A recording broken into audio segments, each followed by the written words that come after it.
Saigon. I am Jackaroo Toro, and on this channel I talk about Australian Aborigines, their languages, cultures, history, and so on. And in this installment of the Australia Before the British series, I thought we should focus on James Cook. Captain James Cook, this man who looms so large in modern Australian history. He really does. So, James Cook, he was the second of 8 children born in North Riding of Yorkshire to Scottish farm labourer James Cook, and his locally born wife Grace.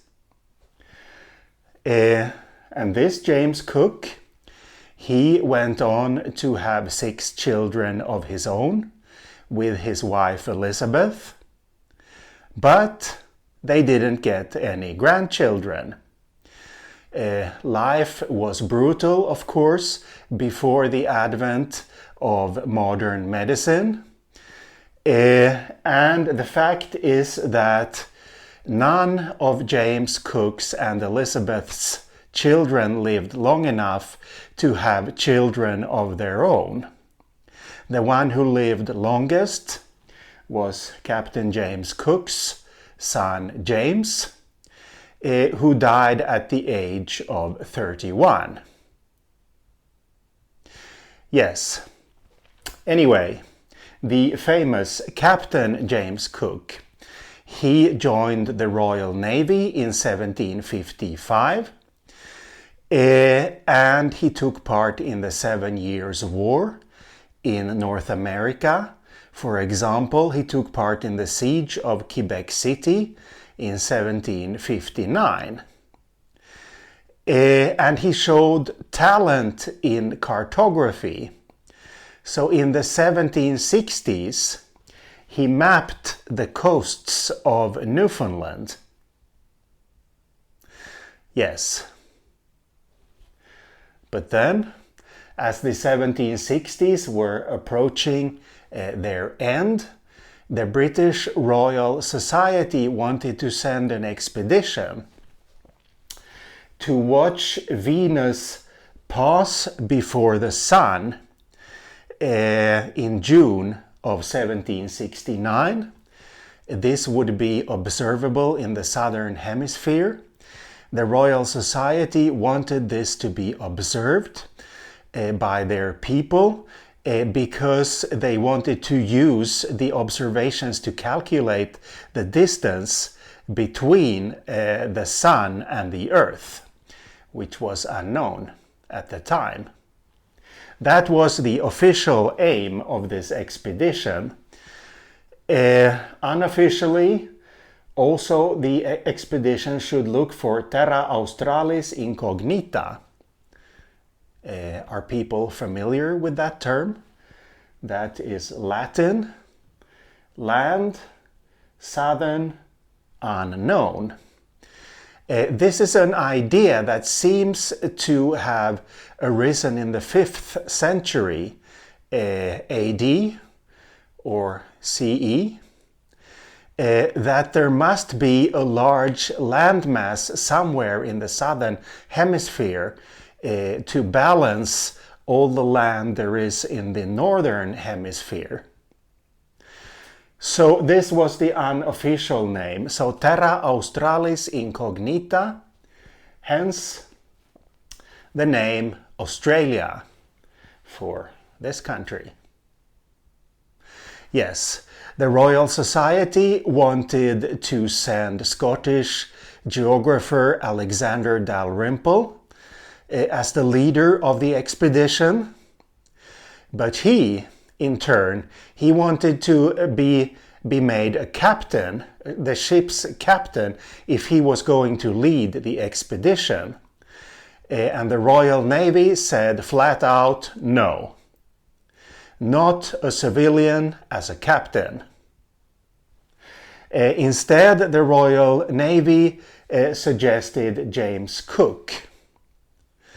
as a compromise.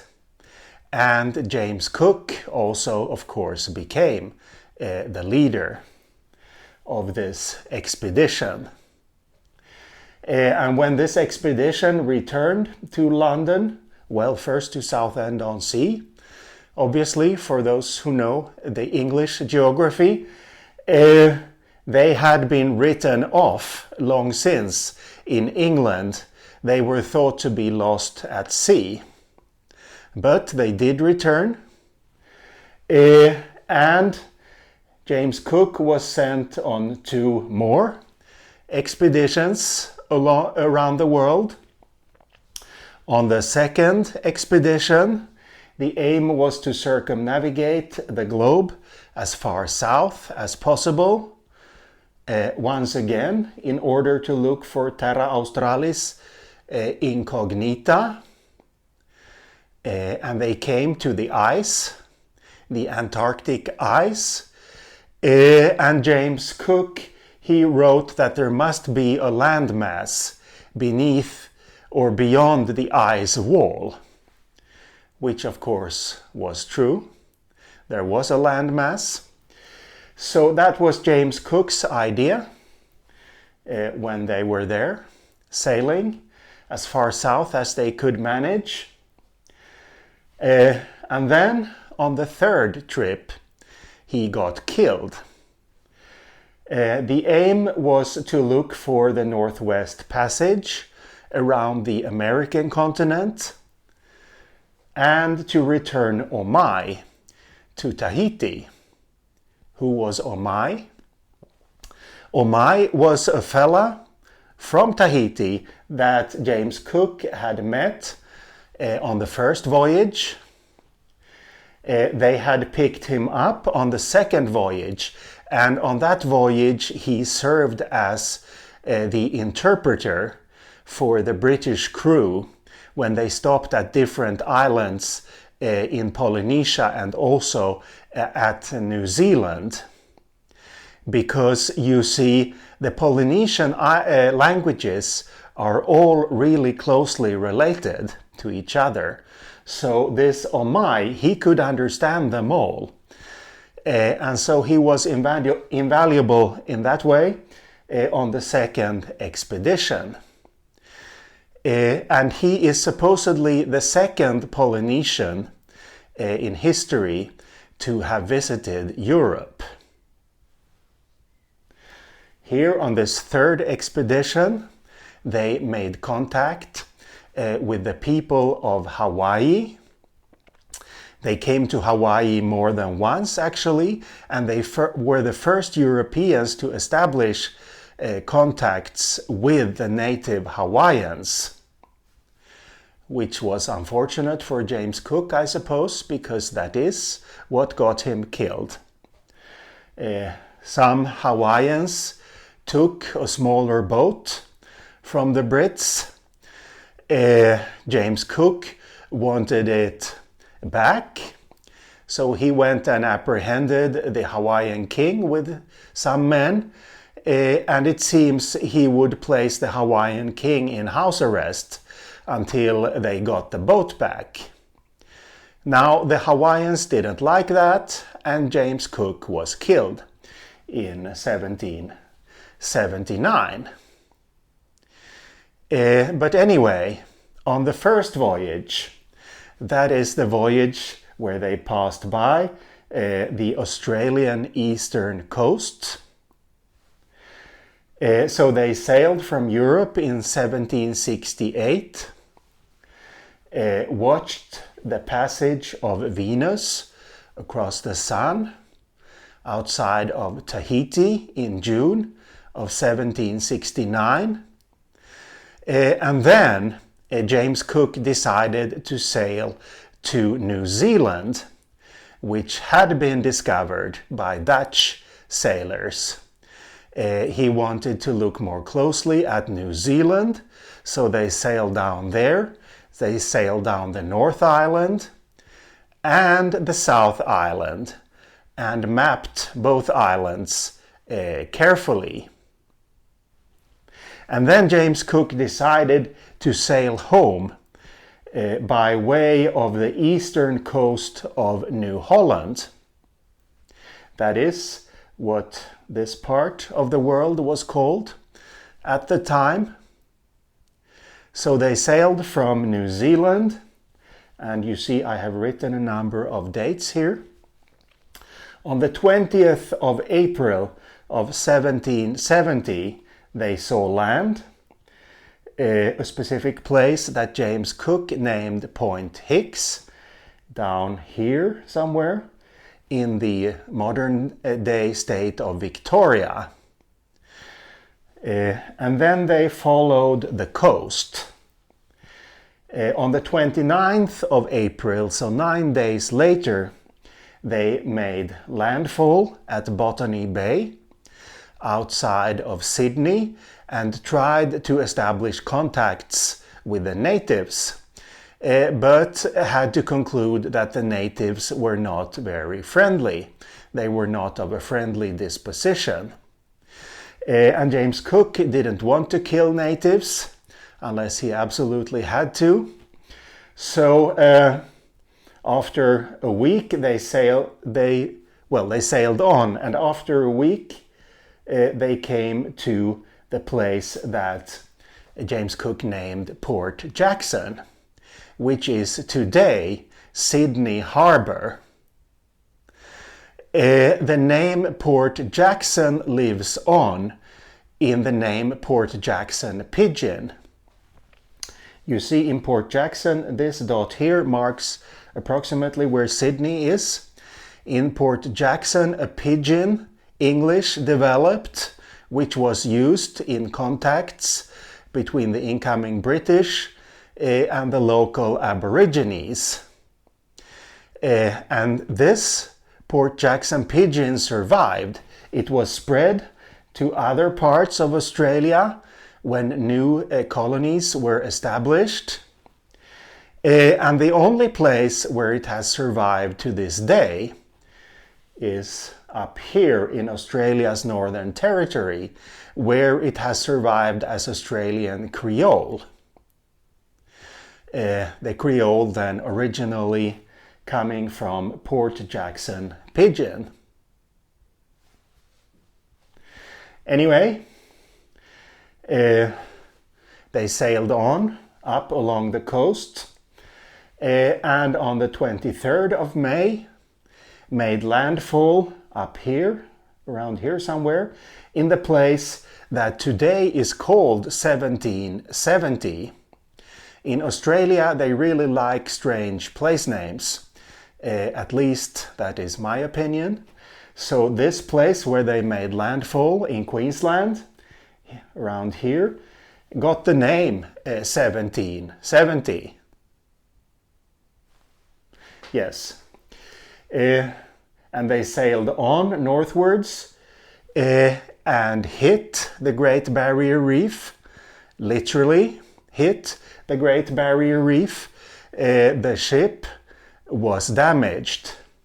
So they went into shore around here, close to the place where modern-day Cooktown is located, where they stayed for 7 weeks and made repairs to the ship. And the locals up here, the Kugu Yimitir people were of a more friendly disposition. And this is where we got the word kangaroo from. That was a local word in the Kugu Yimitir language, kangaroo, which was actually the name for one species of kangaroo.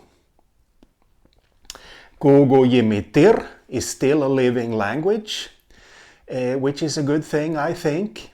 In the 2016 census, there were 775 people who claimed that they speak Kugu Yimitir. In the 2020 census, it was established that only half of the tribe at that point could speak the language. So let's hope that they can turn things around, that the number of speakers can grow again. That would be a good thing, I think. Anyway, they were there for 7 weeks, and then they sailed up to the Torres Strait here, and on one of the small islands in the Torres Strait, Possession Island, as it was called, and still is called, James Cook claimed all of this land they had sailed by for the British Crown. And of course we know that New Zealand became British, Australia became British, all of it. Yeah. And then they sailed up, they rounded the island of Papua and sailed to Batavia, the capital of the Dutch East Indies. This place is called Jakarta today, a huge city. So they stayed there for a while and then they returned to England. And as I said, when they came to Southend-on-Sea, they had for quite some time been presumed dead and lost at sea, which was not the case. James Cook then was not lost at sea, he was killed in Hawaii on his third big voyage around the globe. Yes, and I think this will be all about this very important person that looms so large, as I said, in modern Australian history. So large, in fact, so that they dismantled the last cottage his parents lived in Yorkshire, shipped it all the way to Australia, and rebuilt it in Melbourne. Well, that seems a little bit odd, in my opinion. You can go there and worship. It's like a relic or something like that, in my opinion. You can go there and worship James Cook or whatever it is you're supposed to do there. I'm not sure. But anyway, as I said, this will be all for today. But I will be back. So, see you later.